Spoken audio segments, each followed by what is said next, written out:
হাত পাখা তৈরি করে জীবিকা নির্বাহ করছেন নওগাঁর মহাদেবপুরের ওয়ালাইন গ্রামের ৭০ থেকে ৭৫টি পরিবার। লাভ কম হলেও পূর্বপুরুষের পেশা ধরে রাখতে কঠিন সংগ্রাম করতে হচ্ছে তাদের।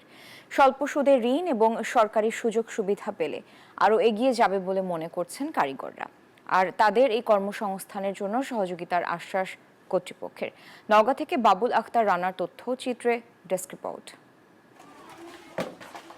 নওগাঁর মহাদেবপুরের ভালাইন গ্রাম প্রায় ২৫ বছর ধরে এই গ্রামের নারীরা তালপাখা তৈরি করে আসছেন। সময়ের পরিক্রমায় গ্রামটি এখন পাখা গ্রাম নামেই পরিচিত। পুরুষরা শুধু তালপাতা নিয়ে এসে শুকানোর পর পরিষ্কার করে দেন। এরপর সাংসারিক কাজের পাশাপাশি গৃহবধূরা এক একটি পাখায় সুই সুতোয় ফুটিয়ে তোলেন সৌন্দর্য। ১০০টি তালপাখা তৈরির বিনিময়ে পান ৭০ টাকা, যা অনেক কম বলছেন নারী কারিগররা। একটা পাতা কিনতে হয় ৫ টাকা পিস, এই সাথে আর ২ টাকা খরচ করে, এই সয়ে ৮ টাকা ৭ টাকা করে আমরা বিক্রি করি, ১০ থেকে ১২ টাকা পিস।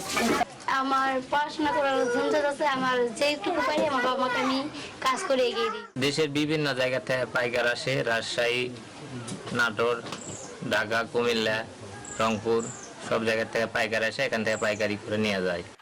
বান্ডেল থাকলে প্রতি সেনমানিতে টাকা বাঁচবে। বিকাশ সেনমানি বান্ডেল কিনে জিতুন প্রতি লেনদেনে।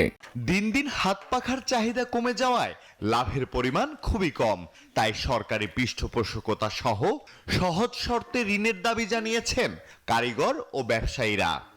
এনজিও থেকে টাকা পয়সা নিয়ে প্রতি সপ্তাহে কিস্তি দিতে দিতে আমাদের কোনো লাভই আসে না। কেউ আমাদের এই ব্যবসার জন্য যদি সরকার যদি কিছু সহযোগিতা করে, ক্ষুদ্র লোনের যদি কোনো ব্যবস্থা করে, তাহলে আমাদের অনেক কিছু লাভবান হতে পারি আমরা। খরচ মনে করে বানানা ৫ টাকা পাতা কিনা লাগে, ৭০ টাকা এই বেটি চলতে তোমার ভ্যান্ডেলা লাগে, তোমার হলে খিল কিনা বাঁশ কিনা লাগে, উম কিনা লাগে, মোম কিনা লাগে। তবে ক্ষুদ্র ও কুটির শিল্পের প্রসারে সরকারি বিভিন্ন সহায়তার আশ্বাস এই বিসিক কর্মকর্তার।